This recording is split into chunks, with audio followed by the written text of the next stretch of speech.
we had an alternator problem with Big Blue Holler. Last night we were driving and we watched the voltage fall from normal about 13-ish down to under 11 while we're driving.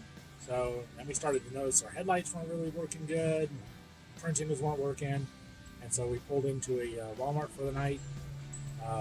Woke up in the morning, charged our batteries, charged our bus batteries off our house batteries while we ate breakfast and went shopping at Walmart. So we knew we had enough batteries to run the bus. When we cranked up the bus out, we were showing 16 volts when we revved the motor up. So that was way too much and could boil your batteries or damage wiring or whatever. So we went ahead, we wound up disconnecting the alternator and driving back over to a NAPA where we had bought an alternator the year before. So thankfully, we took pictures of our receipts and saved them on our phone.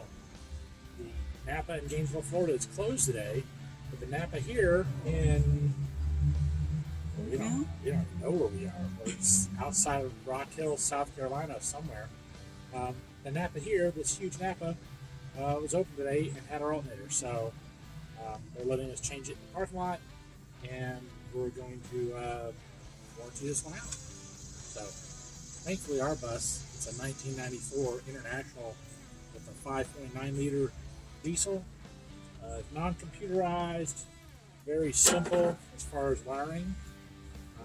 So we've already disconnected our batteries so we don't electrocute ourselves. I don't think you'd really electrocute yourselves, but we took off our wedding ring so we don't weld that to some wiring. Disconnected the wires on the back of the alternator, and now I'm getting ready to take off the back bolt of this and take it in for the warranty work. So we got our belts off, and I have to go find another wrench. So I'll be back in a little bit, and we'll show you how to put it back on. I love my old bus. It's pretty simple. The back of the alternator has a half dozen bolts and studs to take loose to get the wiring off. The front has a pivot bolt on the bottom and a tensioning bolt on the top. Once you've taken all those off, the alternator will come right out.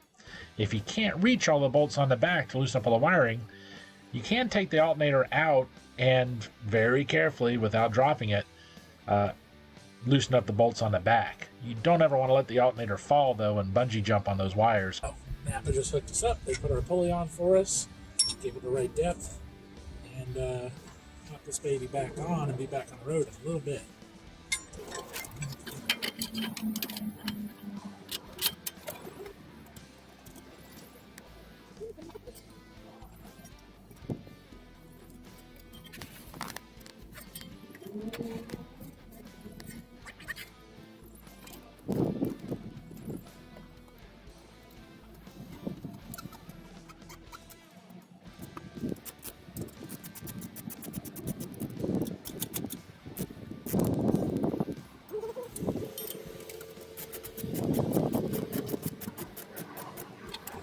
Took off our power wire for alternator, zip tied it to harness. Did that so that it couldn't arc or ground against anything, and it would disable our alternator while we were driving. Have to be very careful about stuff like that. You do not want hot wires grounding, melting out harnesses. So, in order to keep our alternator from overcharging our batteries, we did that on the on-ramp to the interstate. It did work. Smart thing to do might have been to put some electrical tape on it to really shield it so there's no chance of it arcing, but we were confident in what we were doing and proceeded with confidence.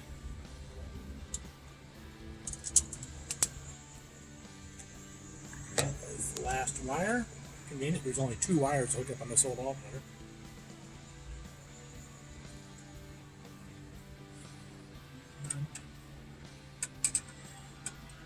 Worry about arcing anything out because my batteries are disconnected, so there should be no power in my system. It's nice snug up.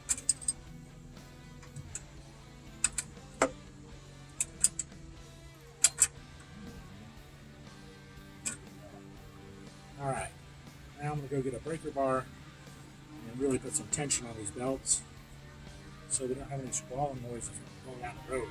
Everybody wondering what we're doing wrong. Loosen this up a little bit.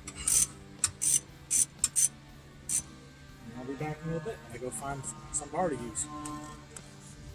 So we just used this 3/8 extension as a breaker bar, jammed down in here, to put tension on this alternator, and then retightened it here to get as much tension as we could on our belts. I did not have the right tool for the job, so we did a little bit of alternative engineering. Will it be tight enough? We'll know when we crank it up.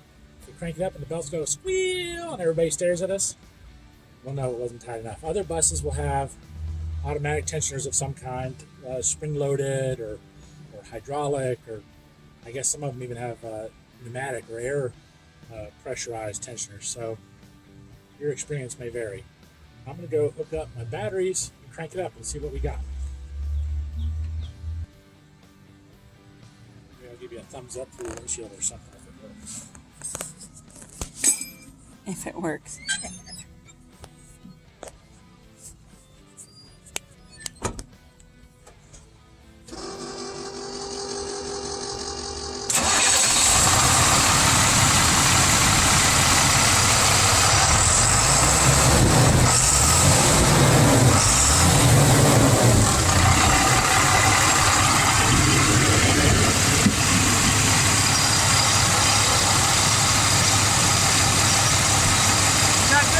Now, inside, I'm going to check it out here too.